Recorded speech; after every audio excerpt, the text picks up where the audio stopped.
새벽의 빛이 에브라임 산지의 능선을 타고 번져올 때 바람은 아직 차가웠다. 그러나 산 아래 평야로 시선을 내리면 해가 오르기도 전에 이미 먼지가 일어났다. 철로 보강된 바퀴들, 해골 같은 윤곽을 드러내는 병거의 그림자, 하솔의 왕 야빈과 그의 장수 시스라가 깔아놓은 공포의 굴레는 땅을 누르는 쇠사슬처럼 백성의 숨을 옥죄었다. 사람들은 큰 길을 피했고 우회로는 발자취로 패여 작은 골짜기처럼 깊어졌다. 장터의 소리는 낮아졌고 어머니들은 항아리를 옮길 때마다 아이들을 몸쪽으로 끌어안았다. 20년 길어진 억눌림은 말하지 못한 울음을 가슴 밑바닥에 눌러두었고 그 눌림은 한국 사람들이 말하는 한처럼 낮고 오래된 떨림으로 남아있었다. 그 한이 올려다보는 곳에 종려나무 한 그루가 있었다. 사람들은 그 나무를 드보라의 종려나무라 불렀다. 라마와 베델 사이 에브라임 산지의 굽이진 고개 위에 서 있는 그 나무 아래로 민중의 마음과 분쟁이 모였다가 흩어지곤 했다. 라피도세 아내, 드보라 이스라엘의 여선지자요. 재판관은 그늘을 만든 가지들 아래 앉아 백성의 사정을 들었다. 그녀의 앞에는 돌로 만든 간소한 자리가 있었고 좌우로는 모래에 그어진 얇은 선이 있었다. 누구도 그 선을 함부로 넘지 않았다. 그 경계는 누구의 편을 들기 위한 것이 아니라 분노가 진실을 삼키지 못하도록 하기 위한 보이지 않는 질서의 상징이었다. 한 노인이 먼저 나섰다. 햇볕에 탄 손등을 비비며 그는 떨리는 목소리로 말했다. 내 경계표가 밤새 옮겨졌소. 사촌이 그가 내 밭을 조금이라도 넓히려고 사람을 들여와 말뚝을 옮겼다오. 반대편에서 중년의 사내가 발끈했다. 그건 거짓말입니다. 강이 여름에 불어나 경계를 잠식했을 뿐 저는 그저 옛 자리로 되돌렸을 따름이요. 드보라는 두 사람의 눈을 번갈아 보았다. 눈길은 부드러웠지만 깊은 물처럼 흔들리지 않았다. 그녀는 모래에 두 개의 점을 찍고 점과 점 사이를 선으로 이었다. 그리고는 그 선을 따라 한참을 손끝으로 더듬었다. 경계는 땅의 생명과 함께 움직입니다. 강이 불어나면 우리는 물러서고 강이 마르면 우리는 다가옵니다. 그러나 마음이 불어나 경계를 넘을 때 땅은 우리 모두의 발밑에서 울부짖습니다. 그녀는 두 사람을 번갈아 바라보며 고개를 끄덕였다. 당신들은 내일 두 장로를 동반하여 강가에서 새 표지를 세우시오. 표지는 올해의 범람선을 기준으로 할 것이오. 만약 내년에 물길이 달라지면 그때 다시 모여 조정하리다. 오늘은 서로의 손을 놓지 마시오. 땅은 우리 모두에게 생명을 빌려주는 분기시니. 노인의 눈가가 젖었고 중년 사내는 굳은 입술을 풀었다. 두 사람의 손이 어색하게 맞닿는 순간 종려잎이 바스락거렸다. 드보라는 그 작은 화해의 소리를 오래 듣는 듯 눈을 감았다 떠서 다음 사연자를 불렀다. 이번에는 젊은 여인이 아이를 안고 나왔다. 아이의 팔뚝은 가늘었고 입술은 마른 흙처럼 갈라져 있었다. 곡식이 줄었습니다.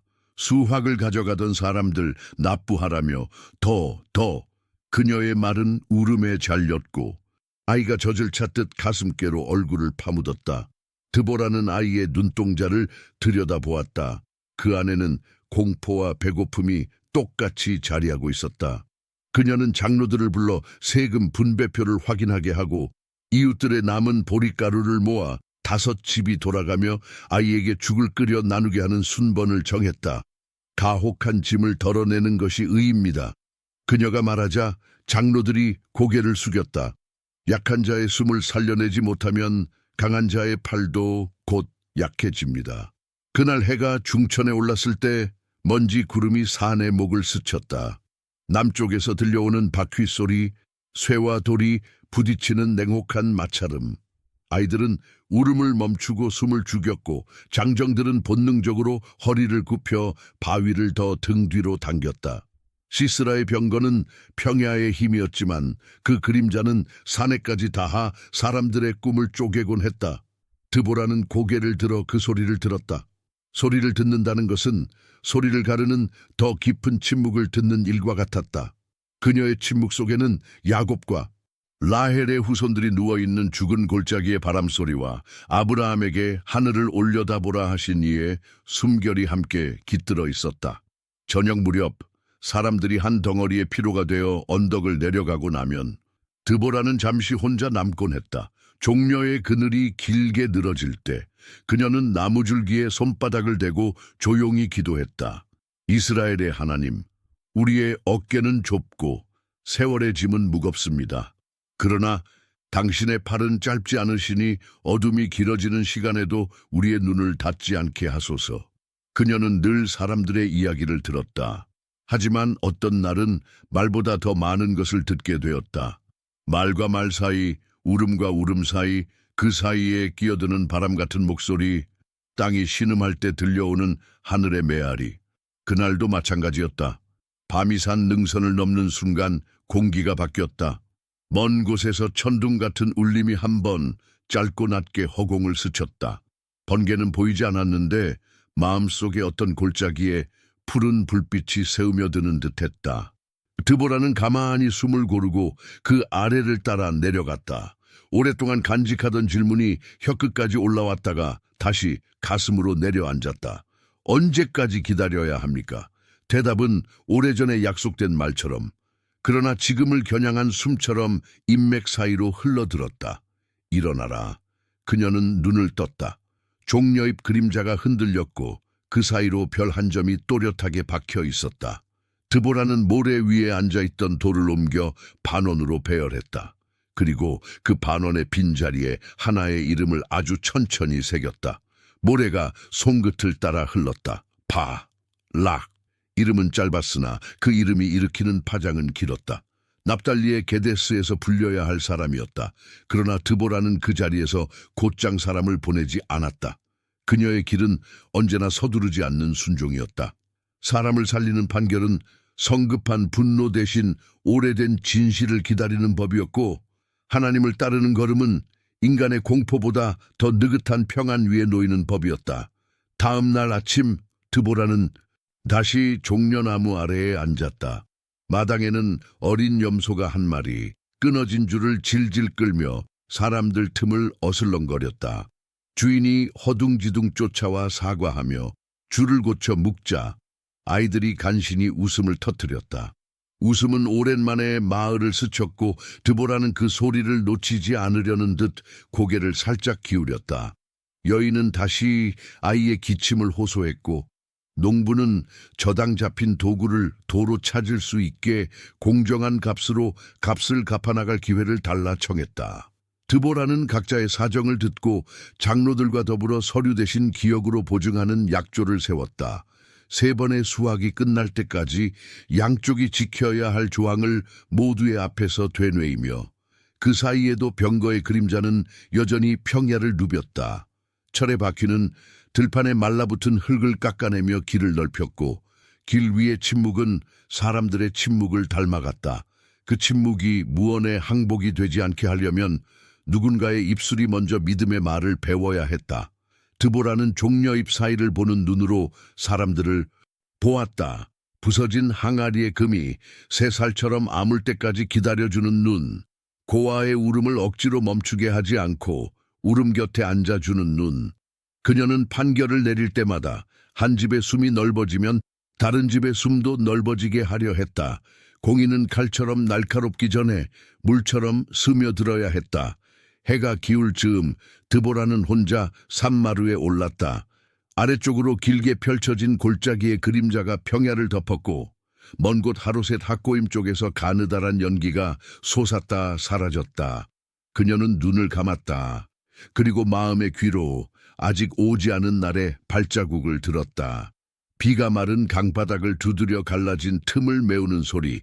그 소리가 아직 먼 약속이라 해도 약속은 언제나 지금을 향해 다가오는 법이다. 드보라는 모래 위에 전날의 이름을 다시 써보았다. 바락. 손끝에서 시작된 작은 곡선이 마치 하나의 길처럼 산 아래로 이어지는 상상을 불러왔다. 그 길은 사람을 살리는 길이어야 했다.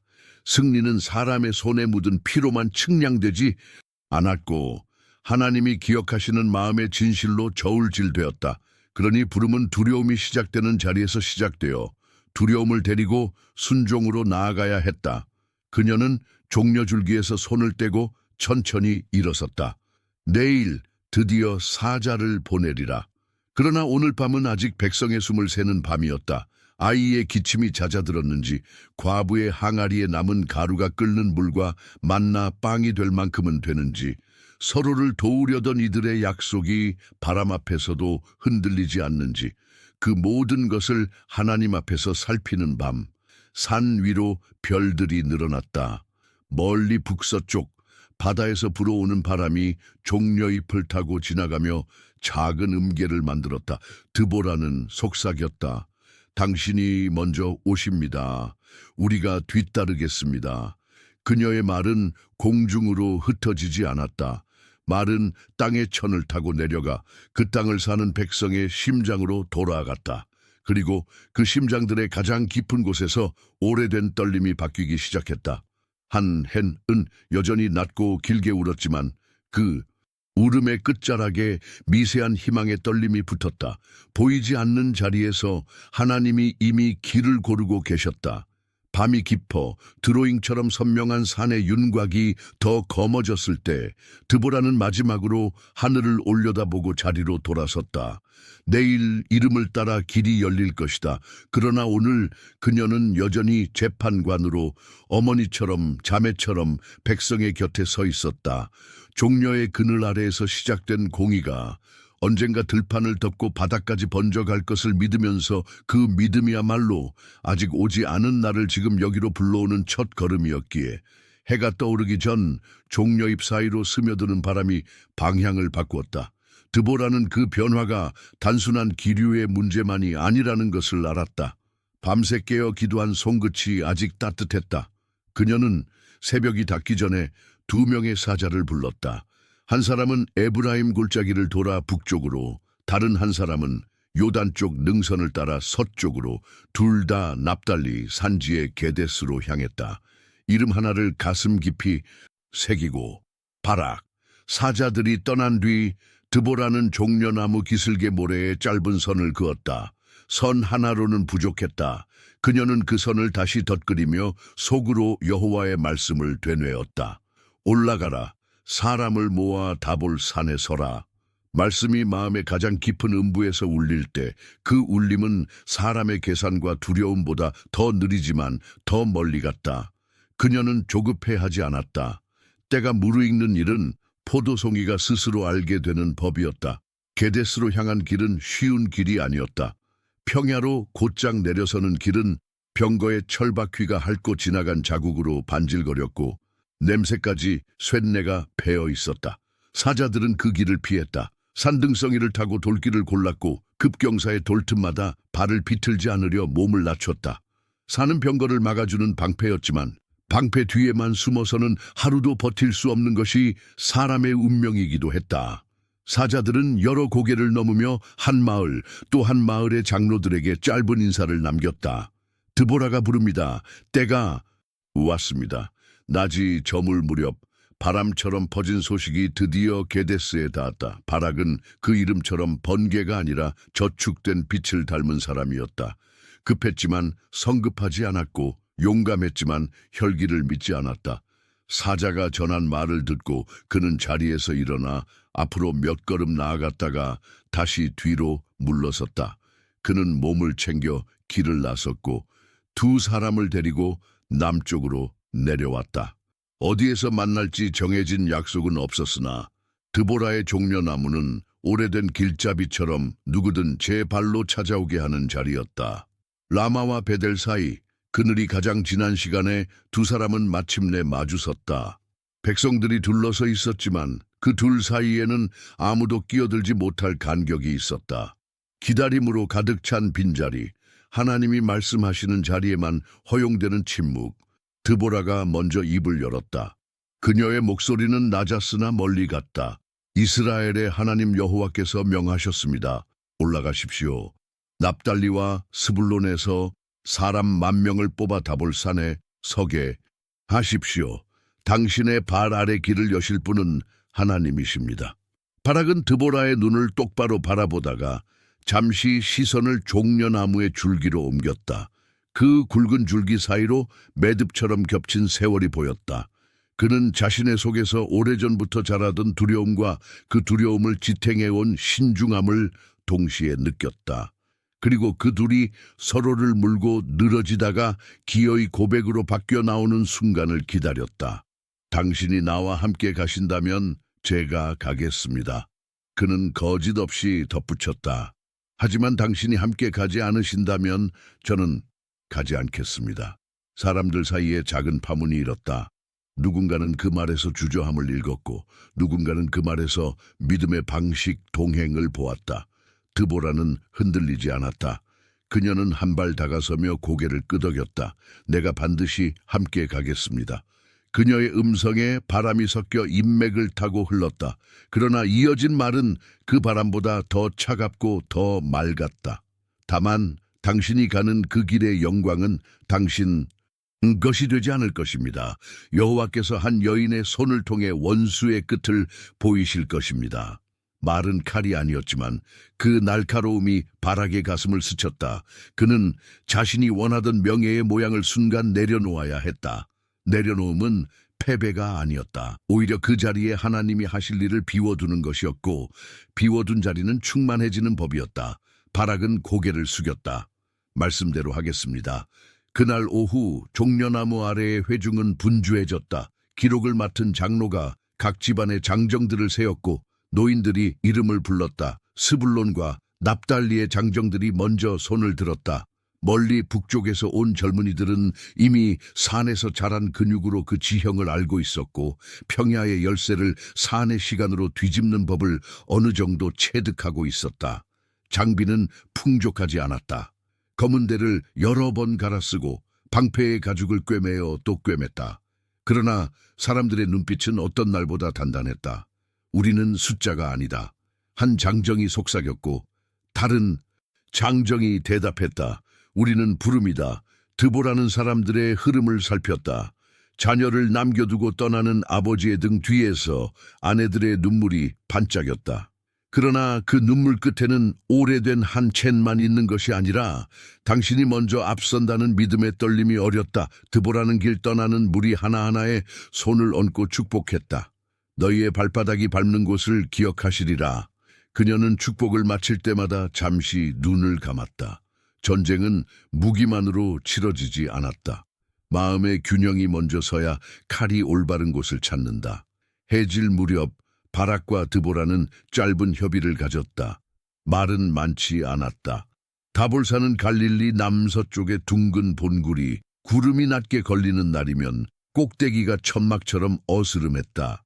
산기슭까지는 좁은 길이 이어졌고 경사면에는 숨을 고를 만한 대나무 가지 같은 작은 숲과 바위가 군데군데 박혀 있었다. 바락은 손가락으로 공중의 지도를 그렸다. 이 골짜기를 타고 올라가면 북쪽의 능선에서 바람이 도와줄 것입니다. 드보라는 고개를 끄덕였을 뿐 사람의 묘책을 신의 말씀으로 치환하지 않았다. 그녀가 반복해서 붙든 것은 한 가지였다. 올라가라. 거기에 서라. 그날 밤 게데스로 전령들이 다시 달려갔다. 각 집성촌마다 호른이 울렸고 모닥불 위로 올라간 불똥들이 별자리를 따라 흩어졌다. 스불론의 바닷가 마을에서는 어부들이 그물을 걷어 말리며 장정들에게 말없이 마르를 건넸다. 젖은 그물의 짠내와 마르의 쌉싸래한 향이 섞여 떠나는 자들의 배낭 속으로 배어들었다. 납달리의 산마을에서는 아이들이 아버지의 허리띠를 꽉 묶어주며 빨리 돌아오세요. 대신 우리를 잊지 마세요라고 말했다. 그 말은 슬픔이 아니라 약속이었다. 새벽녘 움직임이 시작되었다. 먼저 떠난 소수의 길잡이들이 다볼산 둘레 길을 탐색하고 뒤이어 10명씩 20명씩 묶음이 만들어졌다. 바락은 마지막까지 회중의 뒤를 살폈다. 드보라는 그 곁을 떠나지 않았다. 그녀의 존재가 바람막이처럼 사람들의 어깨에 드리웠다. 함께 가겠다는 말은 단순한 동행이 아니라 책임의 서약이었다. 판결의 자리에서 백성의 억울함을 덜어주던 그 손이 이제는 산으로 오르는 길에서도 흔들리지 않게 마음을 붙잡아주고 있었다. 길은 점점 좁아졌고 발놀림은 점점 느려졌다. 그러나 느려진 걸음 안에서 사람들의 호흡이 하나로 맞춰졌다. 누군가 짧게 노래를 시작했고 다른 이들이 그 끄트을 받았다. 가락은 전쟁의 노래가 아니었다. 배고플 때 부르는 들판의 노래, 포도를 수확하며 서로의 등에 땀을 묻히던 계절의 노래였다. 그 노래가 산의 다짜 바람이 낮게 화답했다. 서라, 머물러라. 두려움이 아니라 순종으로. 중턱에 다다랐을 때 바락은 잠시 걸음을 멈추고 뒤를 돌아보았다. 길게 늘어진 행렬의 끝에 아이들과 아내들의 실루엣이 먼지 사이로 아른거렸다. 그는 두 손으로 입을 가리고 조용히 말했다. 우리는 돌아올 것이다. 그 말은 크게 외치지 않았는데도 마치 산이 받아 적어 능선마다 새겨놓는 것처럼 또렷했다. 드보라는 그 곁에 서서 하늘을 올려다 보았다. 구름이 낮았다. 그러나 낮은 구름 아래에도 길은 열렸다. 그녀는 바락에게 속삭였다. 기억하십시오. 영광은 하나님께 있고 그분은 그 영광을 사람의 기준으로 나눠주시지 않습니다. 우리의 자리는 서는 자리, 그분의 자리는 이루시는 자리입니다.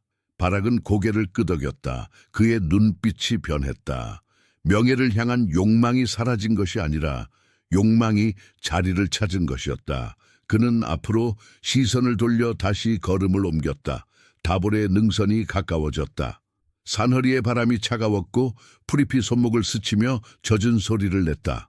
그날 저녁 첫 번째 무리가 상이슬게 평평한 바위지대를 찾아 천막을 쳤다. 불은 크게 피우지 않았다. 연기가 멀리 보이지 않게 솔가지를 젖은 흙으로 덮어가며 작은 불씨만 살렸다. 식사는 검소했다. 그러나 조용한 식탁 위에 서로의 손등이 부딪힐 때마다 그 부딪힘이 이상하게도 배부름에 가까운 평안을 주었다. 우리는 혼자가 아니다. 그 한마디가 천막마다 돌았다. 드보라는 마지막 천막을 돌고 돌아 자신의 자리에 앉았다. 그녀는 낮게 기도했다. 여호와여, 당신의 때를 우리의 걸음에 맞추어 주소서. 우리의 걸음을 당신의 때에 맞추어 주소서. 말이 끝났을 때 산 위로 별 하나가 떠올랐다. 작은 빛이었으나 어둠이 그것을 삼키지 못했다. 다음 날 더 많은 무리가 도착할 것이다. 스불론과 납달리의 젊은 어깨들이 산을 가득 채울 것이다. 아직 전쟁의 북소리는 없다. 아직 병거의 쇳소리가 산 허리를 긁지 않았다. 지금은 서기 위에 모이는 시간, 믿음이 자기 형체를 갖추는 시간이었다. 드보라는 눈을 감았다가 떴다. 그리고 조용히 말했다. 서라. 그 한마디가 능선을 넘어 골짜기마다 스며들었다. 사람들은 일어나 각자의 자리로 갔다. 다볼 산은 숨을 고르는 산이었다. 그리고 곧 그 숨이 방향을 바꿀 것이다. 그러나 지금은 아직 모이는 시간, 서는 시간, 새벽의 빛이 다볼산 능선에 얕게 걸릴 때 평야 쪽에서 낮고 길게 끓는 소리가 올라왔다. 사람의 발소리도 짐승의 울음도 아닌 쇠와 지늘기 서로를 갈아대는 드보라는 눈을 감지 않고 들었다. 소리가 일렁이며 골짜기를 타고 올라오자 공기의 결이 바뀌었다. 지중해에서 불어온 서풍이 하루를 열었고 그 바람 속에는 젖은 흙 냄새와 금속의 냄새가 함께 섞여 있었다. 바락은 산허리의 바위턱에 서서 평야를 내려다보았다. 먼지띠가 길게 이어졌고 그 띠의 앞머리마다 햇빛에 번쩍이는 날이 달려 있었다. 하루새 닭고임에서 몰려온 병거, 쇠로 보강된 바퀴와 창, 그리고 기술을 실은 공포 그 자체.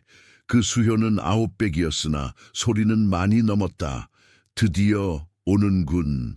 바락이 숨을 낮게 내쉬었다. 옆에 선 드보라는 고개를 끄덕였을 뿐 눈을 떼지 않았다. 소리가 먼저 오고 마음이 그 다음에 흔들립니다.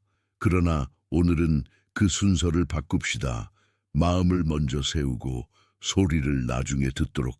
다볼의 경사면 아래로 납달리와 스불론의 장정들이 정렬했다. 방패의 가죽은 여러 번 기워졌고 칼날은 소금물로 녹이 덜어낸 자국이 남아 있었다. 많은 것이 모자랐으나 서로의 호흡은 넉넉했다. 긴장으로 굳은 어깨들 사이를 아이 같던 바람이 스치자 드보라는 짧게 기도했다. 주여, 두려움을 순종의 모양으로 굽히소서. 평야에서는 이미 배치가 끝나가고 있었다. 시스라의 병거 부대가 부채꼴로 펼쳐지며 기손의 물길을 등지고 섰다. 한밤 사이에 지나간 잔비는 강바닥에 갈라진 틈을 어설프게 메웠고 얕은 물자국이 햇살에 은빛으로 번들거렸다. 병거의 눈은 산자락 위를 노려보았고 말들은 콧김을 흩뿌렸다. 시스라는 높이 앉아 전장을 훑었다. 그의 눈에는 오만보다 계산이 더 많았다. 산에서 내려오지 않는다면 위험만 될 뿐, 내려오는 순간을 노리면 된다. 그 생각이 그의 입가를 얇게 당겼다. 바락은 드보라를 향해 미세하게 고개를 돌렸다. 때가 왔습니까? 드보라는 산 아래로 손바닥을 내밀었다가 거두었다. 마치 보이지 않는 문고리를 잡아 여는 사람처럼. 지금입니다. 여호와께서 앞서가십니다. 내려가십시오. 그 말은 계곡을 가르는 징처럼 울렸다. 바락이 칼을 들어 신호를 보내자 맨 앞줄의 장정들이 한 걸음 그리고 또 한 걸음 경사면을 깎아 내려갔다. 돌부리가 발뒤꿈치를 잡아당겼지만 발이 먼저 길과 화해했다. 산에서 태어난 걸음은 급하지 않았고 급하지 않은 걸음은 무너지지 않았다. 첫 물결이 바닥에 닿았을 때 평야의 공기가 갑자기 무겁게 가라앉았다.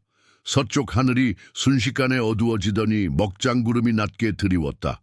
지중해의 바람이 방향을 바꾸고 공중의 습기가 한꺼번에 매달렸다. 누군가 낮게 중얼거렸다. 비의 냄새.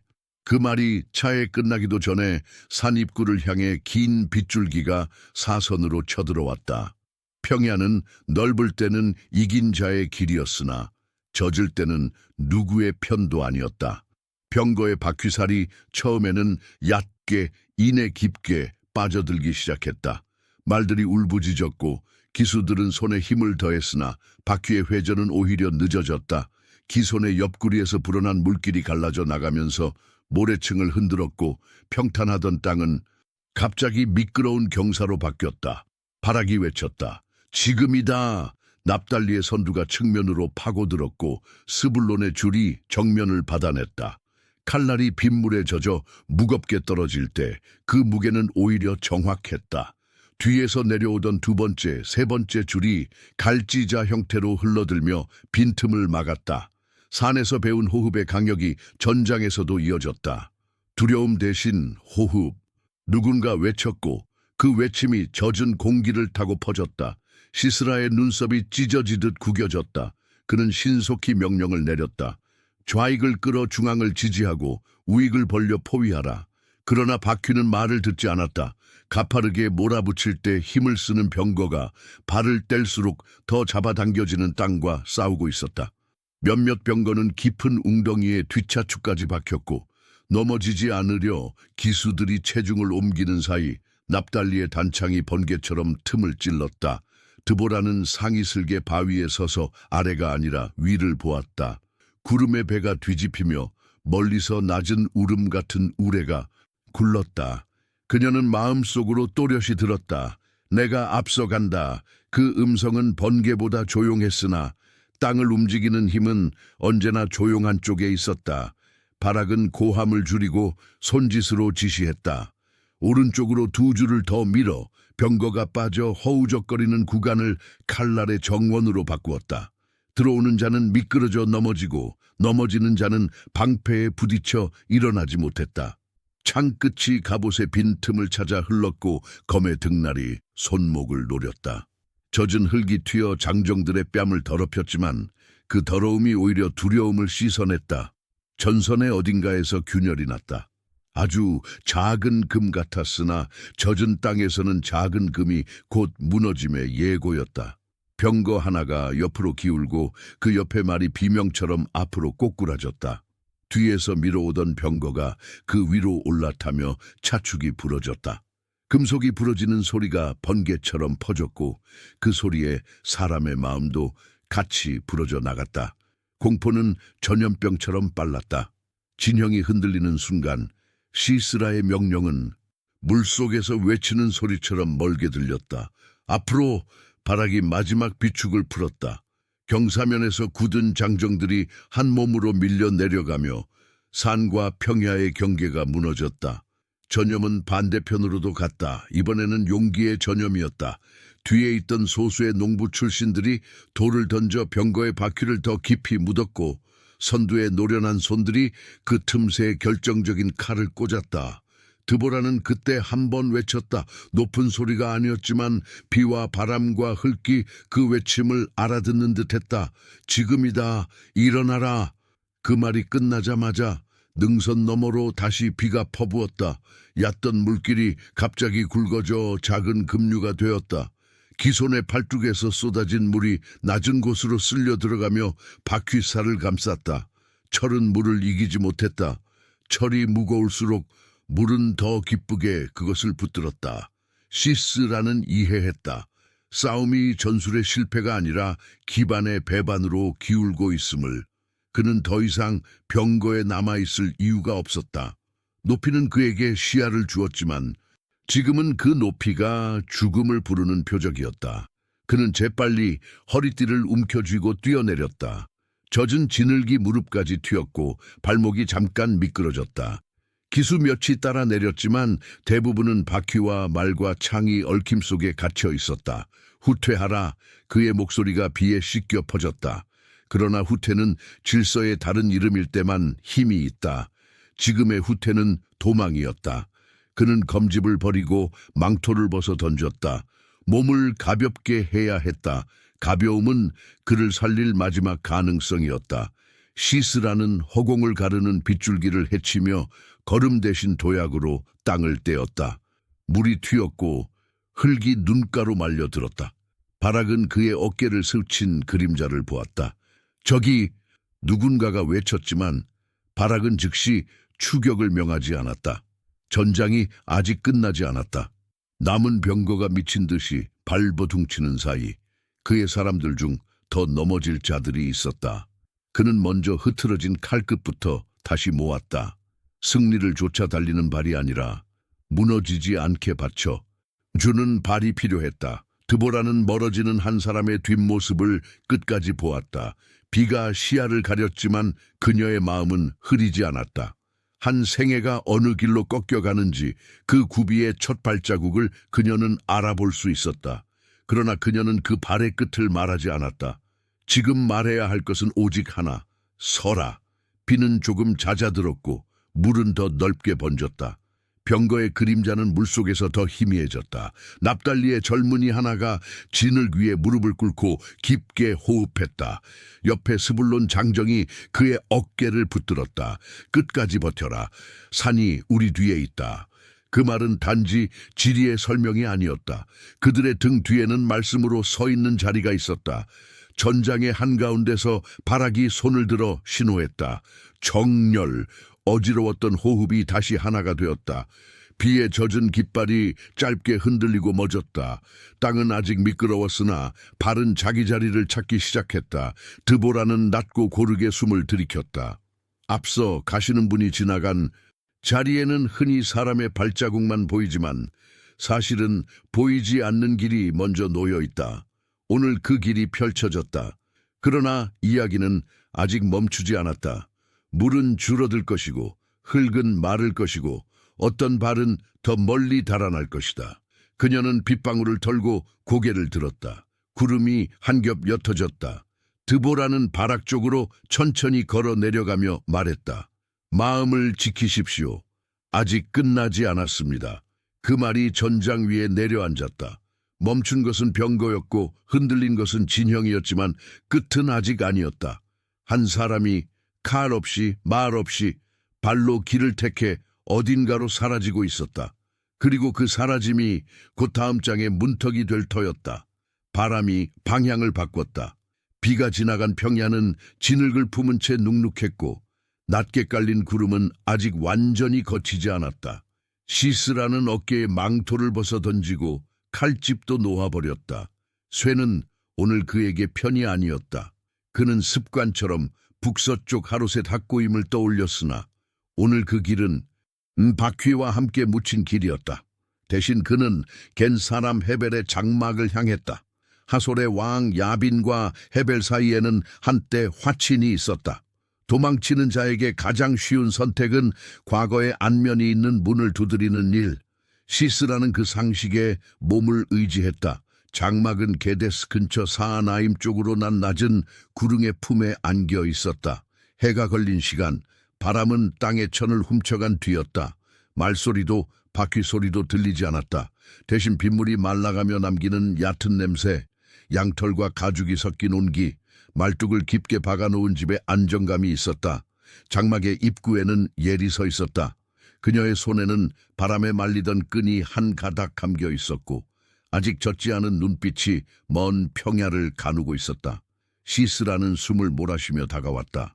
그의 얼굴에는 진흙이 말라붙어 갈라졌고 눈가에는 분노보다 피로가 더 짙었다. 그는 급히 말했다. 여인아, 나를 숨겨라. 옐은 순간 그를 알아보았다. 전장을 진흙으로 만든 이름 시스라. 그러나 그녀는 얼굴을 굳히지 않았다. 여인들의 환대는 웃음과 같은 모양일 때가 많지만 예엘의 환대는 침묵의 모양이었다. 침묵 속에 뜻이 있었다. 주인님, 이리로 드십시오.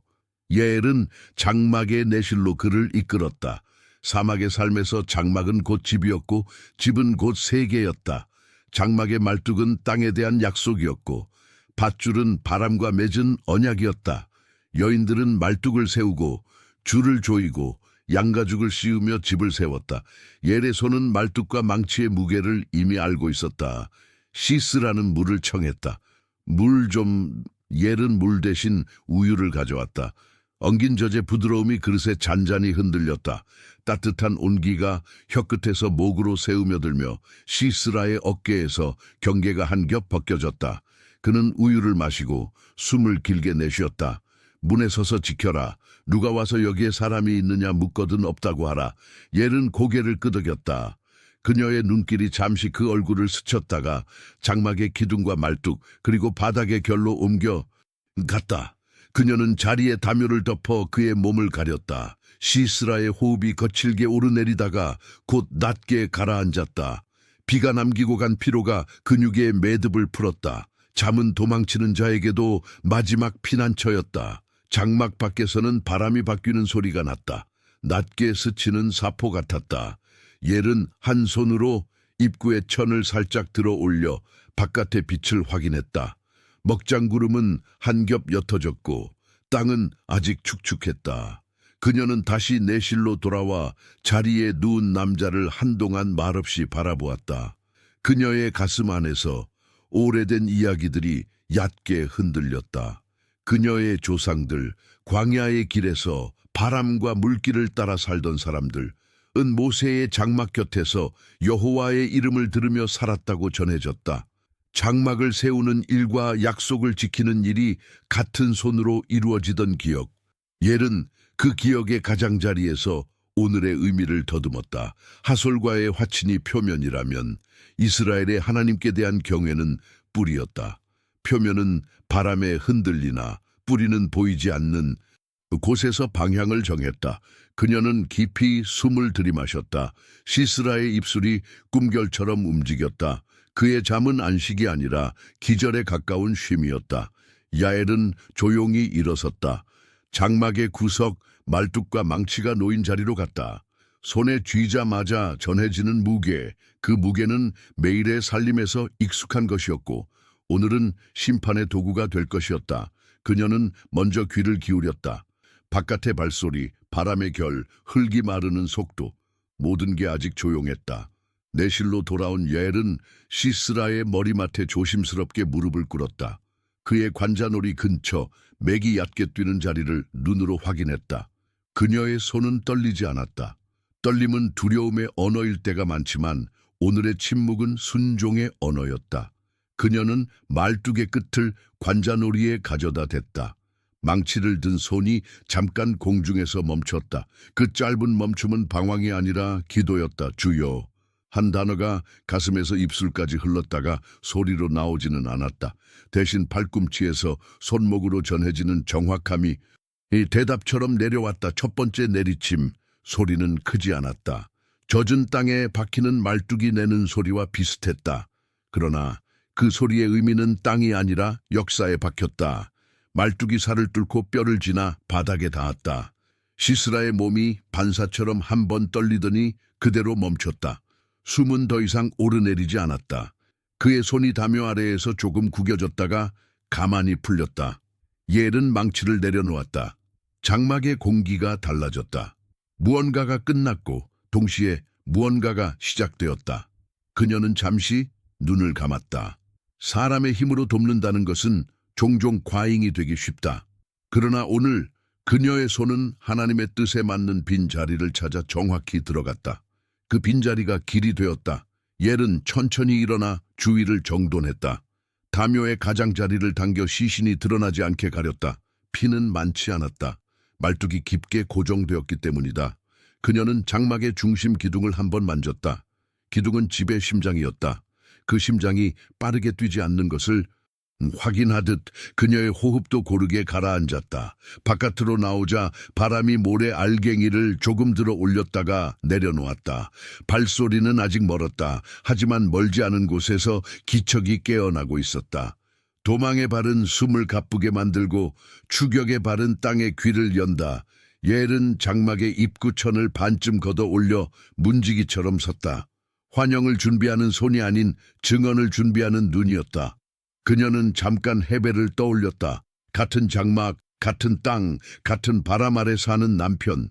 그가 지금 어디에서 어떤 소식을 듣고 있을지 알 수 없었다. 그러나 옐은 오늘 자기 이름으로 서야 했다. 장막을 세우는 손이 오늘은 나라를 세우는 손이 되는 날이었다. 여인의 손에 있는 일상이 하나님 앞에서는 도구가 된다. 그 사실이 그녀의 등줄기를 반듯하게 세웠다. 멀리서 새 한 마리가 낮게 울며 날아갔다. 그 울음이 평야의 긴 숨을 흔들었다. 옐은 문가에 선 채 방금 전에 안에서 일어난 일을 외부의 시간과 맞추어 보았다. 그녀의 심장은 달리지 않았다. 대신 기다렸다. 기다림은 두려움의 또 다른 이름일 때가 있지만 오늘의 기다림은 담대함의 다른 이름이었다. 올 자가 올 것이고 물을 자가 물을 것이며 보아야 할 자리가 열릴 것이다. 장막 안에서는 여전히 침묵이 집을 지키고 있었다. 말뚝과 망치는 제자리에 놓여 있었고 담요의 가장자리는 바람에 들리지 않았다. 옐은 입구의 그림자를 밟지 않으려 조심스럽게 몸을 옮겼다. 해가 한 뼘 움직이면 그림자의 길이도 한 뼘 달라질 것이다. 그녀는 그 한 뼘의 시간을 계산하듯 눈을 가늘게 떴다. 그녀의 귀에 말발굽은 아직 들리지 않았다. 대신 사람의 발, 피로한 발, 젖은 흙에 익숙해진 발의 저벅임이 먼 곳에서 파도처럼 들렸다 사라졌다. 그녀는 입술을 다물고 작은 숨을 들이마셨다. 오십시오. 소리를 내지 않고 속으로 말했다. 그 말은 초대가 아니라 증언의 소환이었다. 사실이 이곳에 있고 그 사실을 확인할 시선이 곧 올 터였다. 잠깐 그녀는 장막 안으로 다시 들어가 손을 씻었다. 피가 거의 묻지 않았지만 물은 손에서 먼지를 떼어내며 의식처럼 흘렀다. 손가락 마디마디가 맑아졌다. 그녀는 손을 닦고 말없이 장막의 기둥을 다시 한번 만졌다. 그 촉감이 그녀에게 말했다. 흔들리지 마라. 옐은 다시 문가로 나왔다. 낮은 빛이 장막의 가죽에 부딪혀 미세한 윤을 만들었다. 그녀의 그림자가 땅 위에 길게 누웠다. 한때 화친이었던 이름들과 오늘 그 이름 위에 새겨진 뜻이 하나의 선으로 겹쳐졌다. 그 선 위에서 옐은 홀로 섰다. 그러나 홀로가 아니었다. 장막의 말뚝처럼 보이지 않는 손이 그녀를 땅에 붙들고 있었다. 먼 곳에서 숨가쁜 호흡이 바람을 타고 다가왔다. 말이 아닌 사람의 호흡. 사슴처럼 재빠르되 길을 잃지 않는 호흡. 옐의 눈빛이 문지방에서 더 또렷해졌다. 그녀는 장막의 입구를 조금 더 젖혔다. 안의 침묵과 밖의 발자국이 한 점에서 만나는 순간을 그녀는 말이 아닌 손짓으로 보여줄 준비가 되어 있었다. 그리고 그녀는 기다렸다. 장막의 그늘은 한층 진해졌고 바람은 시간을 헤아리듯 천천히 장막의 옆구리를 스쳤다. 야엘은 문가에서 눈을 떼지 않았다. 증언의 순간이 문턱을 넘어 오고 있었다. 그녀의 손은 고요했고 마음은 흔들리지 않았다. 오늘 이 집은 피난처가 아니라 심판의 자리였고 그녀의 손은 그 심판을 확증하는 손이었다. 그녀는 마지막으로 짧게 숨을 고르며 낮게 그러나 분명하게 속삭였다. 여호와께서 하셨다. 그 말은 바람에 실려 멀리까지 갔다.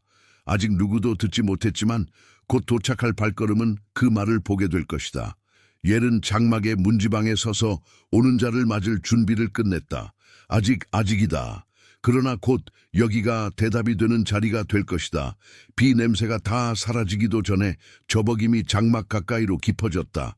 숨을 가쁘게 삼키는 소리, 젖은 흙을 디딜 때마다 작게 튀는 물의 마찰음. 옐은 문지방에서 한 치도 물러서지 않았다. 그녀의 눈동자는 흔들리지 않는 물처럼 고요했고 손은 이미 대답을 쥐고 있었다. 먼저 나타난 이는 바락이었다. 그의 망토 끝은 진흙으로 무거웠고 어깨는 전장의 자녀를 아직 떨구지 못한 듯 들썩였다. 그는 주변을 훑으며 짧게 물었다. 여기에 도망자가 지나가지 않았습니까? 옐은 눈을 들어 바락을 곧게 보았다. 그리고 담담히 말했다. 오십시오. 당신이 찾는 사람을 내가 보여드리겠습니다. 그녀는 장막의 천막을 반쯤 젖혔다. 눅눅한 가죽 냄새와 양털의 잔향이 섞인 공기가 바깥으로 밀려 나왔다. 내실 한가운데 담요의 가장자리가 조용히 젖혀지며 증언이 모습을 드러냈다. 시스라, 그의 관자놀이를 꿰뚫은 말뚝이 바닥까지 박힌 채에 몸은 한 번의 떨림도 없이 눕혀 있었다. 피는 많지 않았다. 깊은 고정은 소란 대신 침묵을 남긴다. 바락은 숨을 들이마신 채 멈췄다. 칼자루를 쥔 손에서 힘이 조금 빠졌다.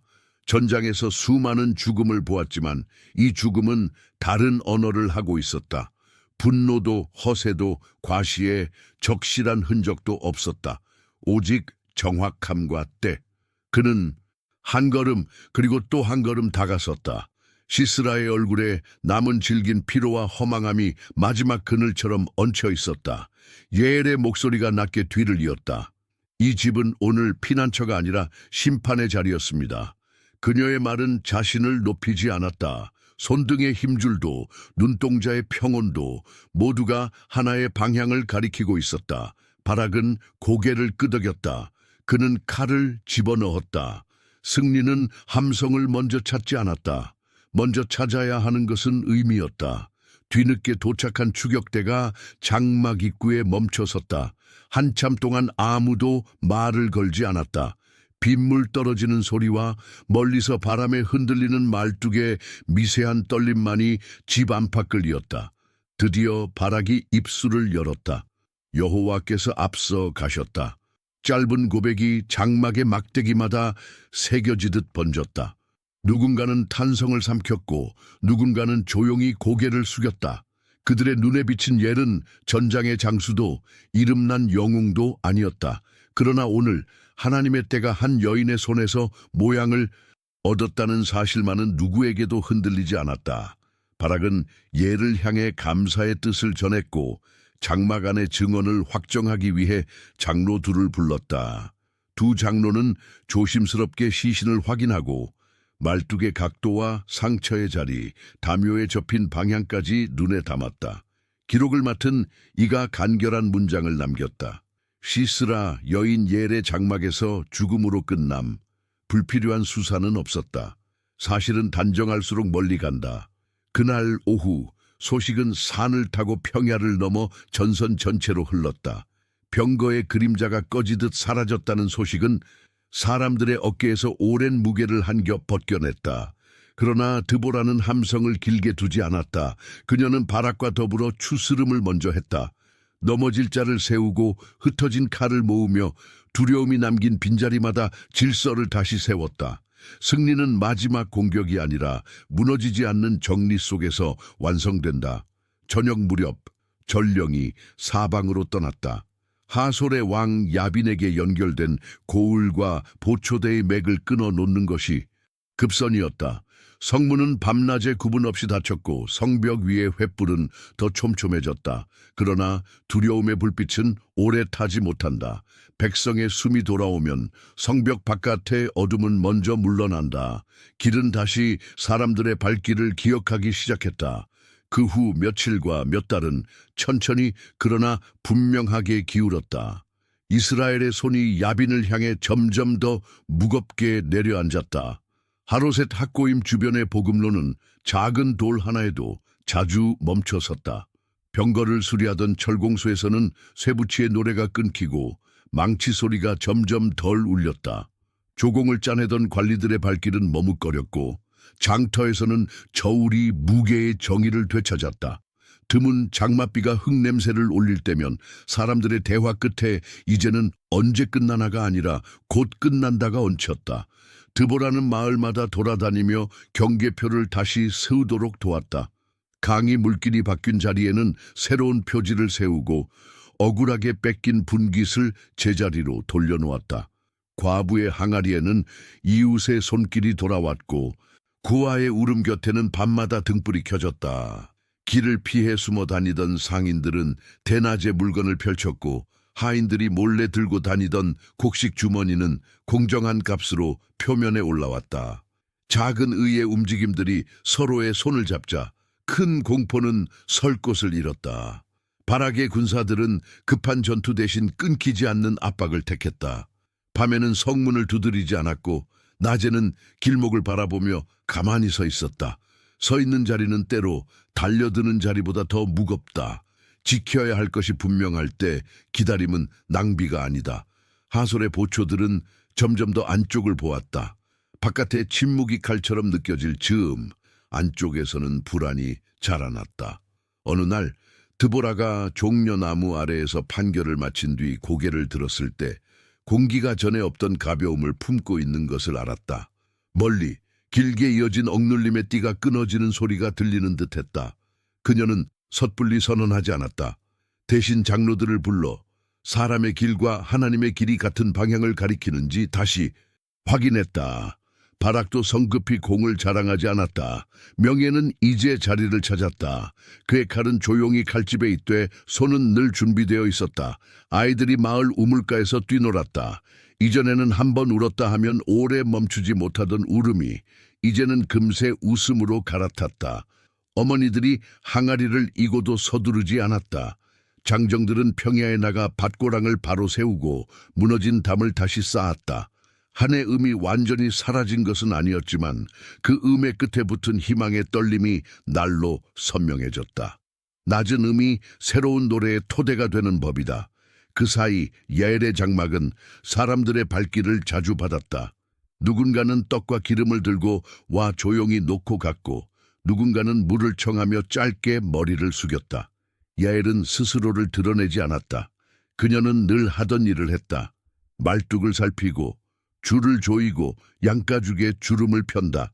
그러나 이제 그녀의 손길 하나하나에는 기억이 깃들었다. 집을 세우는 일과 나라를 세우는 일이 결국 같은 물 위에서 물을 마신다는 기억. 해가 기울던 어느 저녁 바라기 소수의 장정과 함께 종려나무 아래에 섰다. 드보라는 그를 맞으며 물었다. 마음은 흔들리지 않습니까? 바락은 미소를 아주 조금 띄었다. 흔들립니다. 그러나 그 흔들림이 자리를 찾았습니다. 그는 눈을 들어 산 너머를 보았다. 하솔 쪽 하늘이 낮게 붉었고 바람결이 바뀌는 낌새가 있었다. 마지막 매듭이 풀릴 때의 공기. 드보라는 짧게 고개를 끄덕였다. 말하지 않아도 아는 합의가 그들 사이를 지나갔다. 밤이 오자 군영에서는 불을 크게 피우지 않았다. 대신 작은 등불들을 간격 있게 세워 서로의 호흡만 확인할 수 있을 정도의 빛을 두었다. 누군가는 짧게 시편의 구절을 흥얼거렸고 누군가는 아이가 잠들 때 쓰던 자장가의 가락을 낮게 불렀다. 노래는 전쟁의 노래가 아니었다. 돌아갈 집의 노래였다. 드보라는 그 소리를 들으며 두 손을 모았다. 그녀의 기도는 길지 않았다. 주여, 당신이 이미 하신 일을 우리가 올바르게 본다면 좋겠습니다. 날이 바뀌고 또 바뀌는 사이 하솔의 왕 야빈은 점점 낮아졌다. 그의 이름을 들으면 움츠러들던 등이 이제는 펴졌다. 조공과 압송의 기록표가 찢겨나가고 성문 밖 장터에서는 거래의 인사말이 돌아왔다. 얼마 지나지 않아 사람들은 서로에게 이렇게 말했다. 끝났다. 그리고 곧 이어 이제 어떻게 살아야 하는가. 드보라는 그 물음이 마음에 새겨지는 것을 보았다. 두려움이 물러가면 자리를 비운 곳에는 책임이 들어와야 했다. 공의는 전쟁의 날에만 빛나지 않는다. 평화의 날에는 작은 선택들 속에서 빛난다. 그녀는 장로들과 함께 새로운 규례를 정비하고 약한 자의 몫을 다시 살폈다. 바락은 남은 부대를 돌려 각 지파의 경계를 돕게 하며 더는 칼이 먼저 나서지 않도록 순서를 세웠다. 그날 해질녘 종려나무의 그늘이 길게 뻗을 때 바람이 조용히 곡조를 실어왔다. 누군가 입술을 달싹였으나 드보라는 손을 들어 조용히 막았다. 아직입니다. 그녀는 미소를 지었다. 노래는 곧 올 것입니다. 그러나 오늘은 숨을 고르는 밤입니다. 사람들은 고개를 끄덕였다.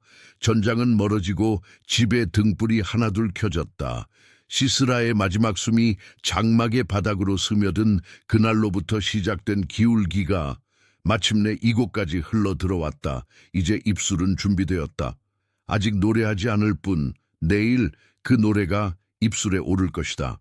새벽빛이 종려나무의 인맥을 타고 번지자 마을마다 켜진 등불이 하나둘 꺼졌다. 사람들은 드보라의 종려 아래로 모였고 바락은 잠잠히 곁을 지켰다. 밤새 식은 흙 냄새와 빗물이 남긴 서늘한 공기 속에서 누군가가 먼저 숨을 고르듯 긴 고요가 흘렀다. 그리고 그녀가 입술을 열었다. 그 목소리는 높지 않았으나 멀리까지 갔다. 마치 새벽에 첫 물고가 터지는 강처럼. 지도자들이 앞장서고 백성이 스스로 나아왔으니 여호와를 송축하라. 그 말이 합창의 첫 음이 되었다. 드보라는 고개를 들어 멀리 평야를 가까이 골짜기를 그리고 자신 앞에 얼굴들을 차례로 바라보았다. 전날의 흙과 빗물이 아직 뺨에 말라붙은 이들, 무릎에 아이의 손자국을 남긴 이들, 한밤의 두려움 대신 아침의 호흡을 붙잡은 이들, 그들의 눈에 불빛이 옮겨 붙듯 번졌다. 바락이 낮게 호흡을 맞추자 모인 자들의 가슴도 박자를 잡았다. 왕들아 들으라, 고관들아 귀를 기울이라, 내가 노래하리니 여호와께. 그녀의 음성은 단지 음절이 아니라 방향이었다. 그 방향으로 기억이 모였다. 산이 흔들리던 날, 사막의 숨결이 한꺼번에 몰려오던 날, 구름의 배가 뒤집히며 땅이 울던 날, 그 날들의 이야기들이 하나의 길처럼 노래 속에 깔렸다. 드보라는 과거를 박제하지 않았다. 기억은 언제나 현재로 흘러들어올 때 빛을 얻는다. 그녀는 말했다. 길이 비어있던 때, 큰 길이 끊기고 사람들이 새길을 찾던 때, 마을의 소리가 그친 때, 아이의 울음이 길게 메아리로만 남던 때, 그때 내가 이스라엘에서 어머니같이 일어났다. 자기를 높이려는 말이 아니었다. 어머니라 불리는 자리는 누군가의 무게를 먼저 자기 어깨로 옮겨놓는 자리였다. 새 신을 택하자 전쟁이 성문에 이르렀도다. 방패와 창이 보였던가. 그 물음은 꾸짖음이 아니라 깨우침이었다. 칼과 방패만으로 지켜지는 성은 없고 성문은 먼저 마음에서 닫히거나 열린다. 장로들이 고개를 숙였고 젊은이들은 더 꼿꼿이 섰다. 평화는 결여가 아니라 훈련임을, 그 훈련의 첫걸음이 감사임을 노래는 기억하게 했다. 그녀는 앉은 자와 선자를 함께 불렀다. 흰 나귀를 탄 자들아, 자리에서 재판하던 자들아, 길을 걷던 자들아, 우물가에서 노래하라. 우물가로 모여든 여인들의 그림자가 새겨졌다. 물동이의 그늘 아래서 들리던 작은 가락, 서로의 아이 이름을 부르며 속삭이던 축복, 그 모든 낮은 음이 오늘의 높은 노래로 합쳐졌다. 의로우신 분의 행하신 바 들에서, 길에서, 우물가에서 삶의 가장 가까운 자리에 배어있던 구원의 결이 선명해졌다. 이제 드보라는 이름을 부르기 시작했다. 이름은 군사의 숫자보다 멀리 간다. 에브라임이 내려왔고 베냐민이 그 뒤를 이었도다. 마길에서 칼을 든 자들이 나오고 스불론이 용기를 내어 산에 섰으며 이사갈이 마음을 다해 바락과 함께 내렸다. 납달리 높은 곳에 험준함을 두려워하지 않고 끝까지 서 있었다. 부름받아 나온 지파들의 이름 사이로 박수 소리가 섞였다. 그러나 드보라는 잠시 손을 들어 조용히 했다. 노래는 균형을 가져야 한다. 칭송만으로는 진실의 모서리가 둥그러지지 않는다. 르우벤의 시내께 큰 결의가 있었다. 그녀는 부드럽게 말했다. 큰 수심이 있었도다. 망신을 주려는 말이 아니었다. 마음이 결의와 수심 사이에서 오래 머무를 때 그 자리도 하나님 앞에 드러나야 한다. 길르앗은 요단 건너에 머물렀고 다는 배에 남아 있었으며 아셀은 바닷가와 그 해변의 틈에 앉아 있었다. 드보라의 어조는 차갑지 않았다. 내일 다시 불러 세울 수 있도록 오늘의 진실을 더 깊이 새기기 위한 의미였다. 회복은 때로 이름을 부르는 데서 시작된다. 바락이 고개를 끄덕였다. 그의 눈빛에는 어제의 칼끝보다 오늘의 노래가 더 깊이 박혔다. 지파마다의 사정과 결을 이해하는 일, 그것이 다시 함께 서는 길을 연다. 노래는 승전보가 아니라 공동의 기억으로 가는 길이었다. 드보라는 하늘을 가리켰다. 별들이 하늘에서 싸웠도다. 그들이 그 다니는 길에서 시스라를 맞서 싸웠다. 사람들은 지난 전장의 하늘을 떠올렸다. 낮게 깔리며 비를 머금던 구름, 갑자기 방향을 바꾸던 바람, 계곡으로 쏟아져 내리던 물의 무게, 기손, 그 옛 강이 그들을 휩쓸었도다. 노랫말이 물길을 따라 골짜기를 타고 흘렀다.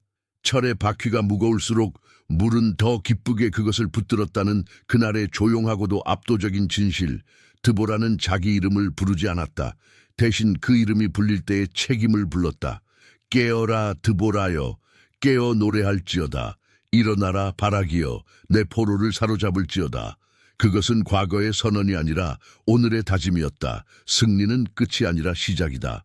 포로를 사로잡는다는 말은 누군가를 짓밟아 높아지려는 뜻이 아니라 두려움의 노예가 되어 있던 마음을 진리의 자리에 다시 세우는 일. 드보라는 그 뜻을 사람들의 눈에서 확인했다. 그녀는 다시 백성에게 손을 내밀었다. 남은 자들이 내려왔다. 귀인들이 내려왔다. 여호와께서 나와 함께 용사들을 내려오게 하셨도다. 장로들의 어깨가 조금 낮아지고 젊은이들의 숨이 조금 길어졌다. 권세와 용기는 서로 다른 곳에서 오지 않는다. 둘 다 부르심에서 온다. 노래는 권세의 기원을 바로잡고 용기의 방향을 갈무리했다. 안쪽에서 아이 울음이 짧게 났다. 누군가 아이를 안아 올렸고 울음은 금방 숨으로 바뀌었다. 드보라는 그 소리를 듣고 미소를 지었다. 전쟁의 날에도 아이는 자라고 평화의 날에도 마음은 다시 전쟁을 배운다. 그렇기에 노래는 오래 필요하다. 칼이 칼집으로 돌아간 뒤에도 노래는 칼보다 더 깊은 곳에서 백성을 지킨다. 노랫결은 점점 넓어졌다. 우물가의 가락이 들판의 노동요와 섞이고 장정들의 짧은 함성이 어머니들의 낮은 기도와 한 박자로 묶였다. 여호와의 의로우신 행하심과 이스라엘 마을 사람들의 의로움이 성문에서 다시 들릴지어다. 드보라가 손을 들어 마당을 그리듯 허공을 쓸었다. 성문의 의미가 바뀔 때 나라의 호흡도 바뀐다. 성문은 교역의 문, 재판의 문, 보호의 문, 결국 사람의 마음이 드나드는 문이다. 그 문에 무엇이 들고 나는지 노래가 가르친다. 잠시 고요가 찾아왔다. 좋은 노래는 침묵을 허투루 다루지 않는다. 침묵마저 곡의 일부로 삼아 숨을 맞춘다. 드보라는 숨을 모아 한 번 더 사람들을 일으켰다. 기억의 첫 장을 넘기듯 우리가 본 것, 하늘이 싸우고 땅이 응답하며 강이 일어나고 마음이 서는 것, 이제 성문에서 집안에서 길 위에서 다시 보게 하소서.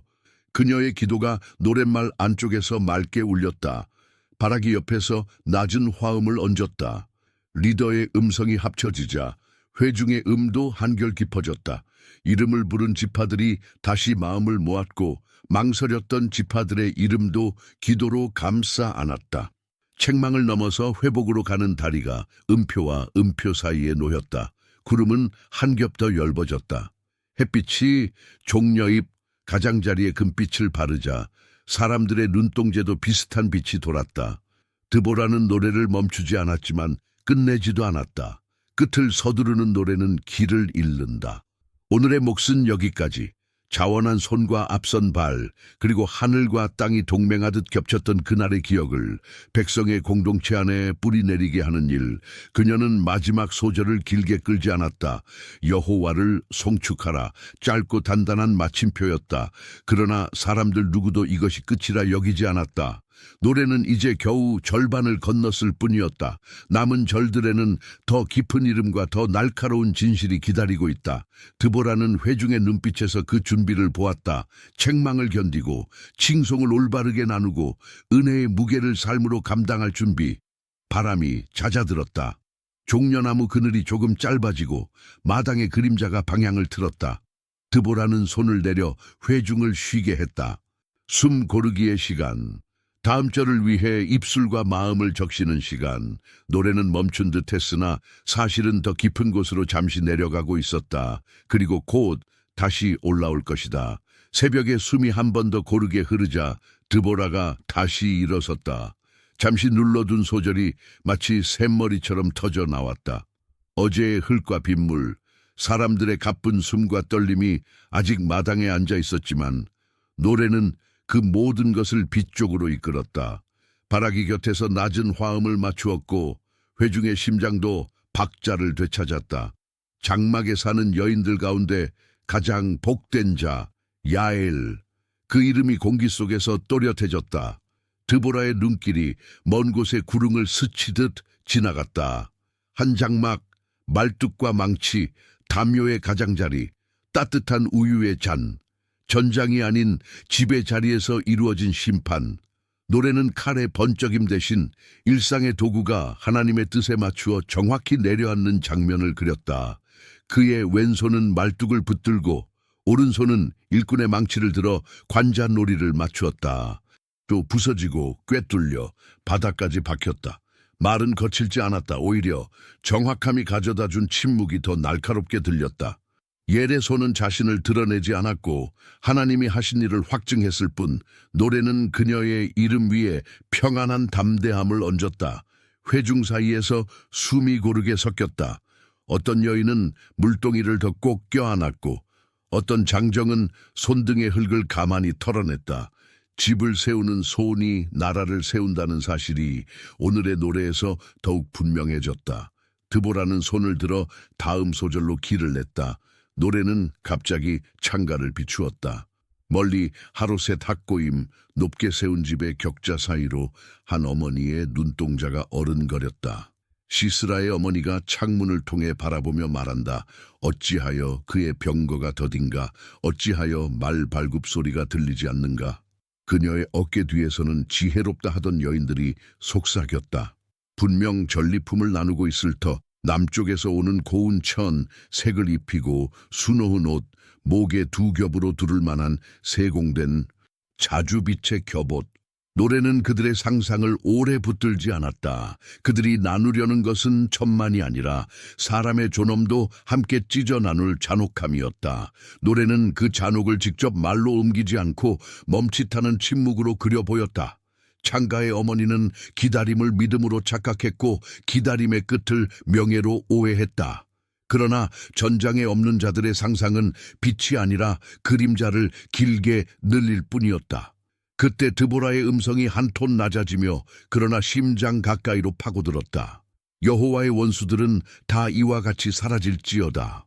이 한 줄은 저주가 아니라 진실의 선언처럼 울렸다.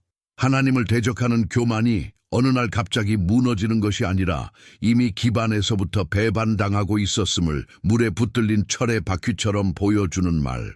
노래는 이어서 길을 열었다. 그분을 사랑하는 자들은 해가 힘있게 떠오를 때의 광명처럼 나아간다. 새벽이 낮으로 바뀌는 찰나의 순간 산의 능선이 금빛으로 타오르듯 사랑의 길은 은혜의 방향으로 또 커진다. 칼은 칼집에 돌아가고 칼보다 더 깊은 자리에 질서가 놓인다. 노래는 그 질서의 빛을 사람들의 눈에 나눠 주었다. 바락의 어깨에서 힘이 빠지지 않았다. 대신 방향이 자리 잡았다. 그의 칼은 더는 명예를 갈구하지 않았고 책임을 지향했다. 회중의 가장자리에서 아이 울음이 스쳤다가 금세 숨으로 돌아오자 몇몇이 고개를 들어 하늘을 보았다. 구름이 한 겹 더 옅어졌고 종려잎 가장자리에 새 빛이 앉았다. 드보라가 마지막 절을 준비하듯 어제 불렀던 이름들을 다시 가만히 어루만졌다. 에브라임, 베냐민, 스불론, 납달리, 이사갈, 자원한 발걸음은 기억 속에서 낡지 않는다. 르우벤, 길르와 단, 아셀, 머뭇거림의 이름도 노래 속에서 회복의 방향으로 길이 열린다. 노래는 칭찬과 책망이 서로를 삼키지 않도록 균형을 지켜냈다. 그 균형을 붙드는 한 줄의 축복이 회중 위를 덮었다. 우물가의 노래가 성문으로, 성문의 노래가 들판으로 흘러가서 마을의 숨이 하나가 되게 하소서. 짧은 기도에 문장이 마디처럼 노래 안에 박혔다. 심장과 심장 사이에 놓인 침묵마저 합창의 일부가 되는 순간 사람들은 눈을 감지 않고 듣는 법을 배웠다. 전쟁의 승리는 소리 높이는 함성에서 완성되지 않는다. 삶으로 돌아온 노래가 끝까지 가져다 준다. 그리고 드보라가 고개를 들었다. 마침표는 길지 않았다. 여호와를 송축하라. 그 말이 끝나자 바람이 종려잎을 한번 흔들었다. 아이는 울음을 멈추고 엄마의 어깨에 고개를 기댔고 장정은 손바닥을 펴서 흙을 털어냈다. 장로의 눈가에 묵은 물기가 반짝했다. 누구도 크게 외치지 않았지만 마음이 먼저 크게 대답했다. 그날 이후 그 땅은 40년 동안 평온하였다. 평온은 소리가 없다는 뜻이 아니었다. 오히려 우물가에 물 깃는 소리, 장터의 값을 흥정하는 소리, 아이들이 달리며 부르는 이름, 밤마다 켜지는 등불 아래서 속삭이는 감사의 기도, 그 모든 소리가 제자리에서 맑아지는 것이 평온이었다. 경계표는 해마다 물길을 따라 조정되었고 저울은 공평을 잃지 않으려 날마다 손길을 받았다. 집의 말뚝은 깊게, 줄은 단단히, 가죽은 바람을 이기도록 잘 말려졌다. 작은 의가 날마다 이어지는 동안 큰 공포는 발붙일 자리를 잃었다. 예의 장막은 변함없이 서 있었다. 찾아오는 발길이 있을 때도 아무도 오지 않는 날에도 그녀는 늘 하던 일을 했다. 말뚝을 살피고 줄을 조이고 그늘의 길이를 헤아리고 아이에게 잔을 내주었다. 그러나 사람들은 기억했다. 집을 세우는 손이 어느 날 역사의 말뚝을 박았던 것을. 그 기억은 자랑이 아니라 책임의 열로 남아 여인들의 손을 더욱 단단하게 만들었다. 바락은 각 지파의 경계를 돌아다보며 칼보다 먼저 질서를 세우는 일을 계속했다. 군사들은 병거를 세지 않았고 호흡을 맞추었다. 드보라는 종려나무 아래에서 분쟁을 들으며 삶의 균형을 가르쳤다.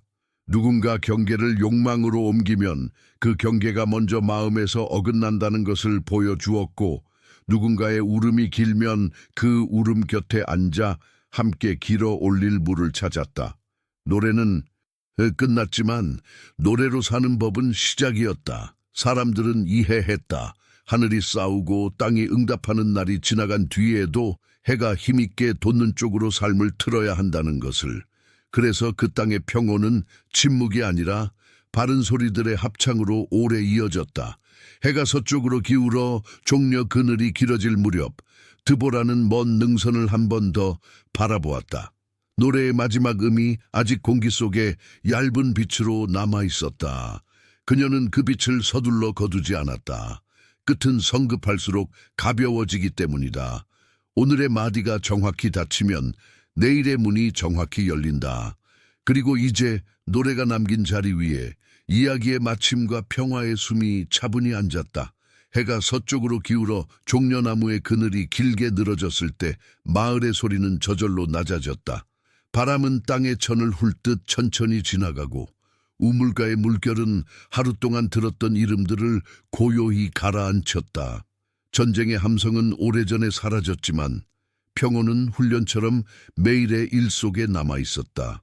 사람들은 저울의 수평을 살피고 경계표를 바로 세우고 아이들의 발걸음이 길바닥을 어지럽히지 않도록 돌을 주워 담장 위에 올려놓았다. 공이는 큰 날의 외침보다 작은 날들의 질서 속에서 더 잘 들렸다. 드보라는 여전히 종려나무 아래에 앉았다. 아침이면 장로들과 함께 다툼을 듣고 낮에는 과부의 항아리를 살피며 해질녘에는 길을 잃은 자의 사정을 들었다. 그녀가 판결을 시작할 때면 사람들은 모래 위에 그어진 얇은 선을 넘지 않았다. 그 선은 누구의 편을 들기 위한 것이 아니라 분노가 진실을 삼키지 못하게 하는 보이지 않는 경계였다. 그녀의 눈빛은 낮았으나 깊었고 말은 짧았으나 멀리 갔다. 그 말의 끝에는 언제나 같은 방향이 있었다. 서라. 그리고 기다려라. 하나님이 이루실 자리를 비워드리라. 바락은 칼을 칼집에 둔 채 책임의 방향을 지켰다. 전장에서는 달리는 발이 필요했지만 평화 속에서는 지켜 서는 발이 더 무거웠다. 그는 각 지파의 경계를 돌며 먼저 약한 자의 숨이 막히지 않도록 길목을 넓혔다. 명예는 그를 따라오지 않았다. 대신 신뢰가 그의 뒤를 따랐다. 사람들은 그가 지나간 자리에서 흩어진 돌이 다시 쌓이고 무너진 담이 다시 세워지는 것을 보았다. 야엘의 장막은 변함없이 바람의 결을 붙잡고 서 있었다. 그녀는 말뚝을 살피고 줄을 조이며 아이에게 잔을 내주고 양가죽에 주름을 폈다. 그러나 사람들은 잊지 않았다. 집을 세우는 손이 어느 날 역사의 말뚝을 박았던 것을. 그 기억은 자랑이 아니라 책임의 열이 되어 여인들의 손을 더욱 단단하게 했다. 장막의 말뚝은 땅에 대한 약속이고 그 약속을 지키는 손이 곧 나라를 세우는 손임을 그들은 매일 배웠다. 40년의 평온은 침묵이 아니었다. 장터의 흥정소리, 우물가의 노래, 아이들의 웃음, 밤마다 등불 아래 들리는 감사의 기도, 그 모든 소리가 제자리에서 맑아지는 것이 평온이었다. 비가 오면 강은 물길을 바꾸고 해가 뜨면 그림자는 방향을 달리했다. 사람들은 그때마다 경계표를 조정했고 저울의 수평을 다시 맞췄다. 공인은 칼보다 먼저 마음의 평형으로 찾아왔다. 하나에는 여전히 낮게 울었으나 그 끝자락에는 늘 희망의 떨림이 매달렸다. 땅이 기억하는 울음과 하늘이 주시는 빛이 한 곳에서 만날 때 공동체는 다시 숨을 길게 들이마셨다.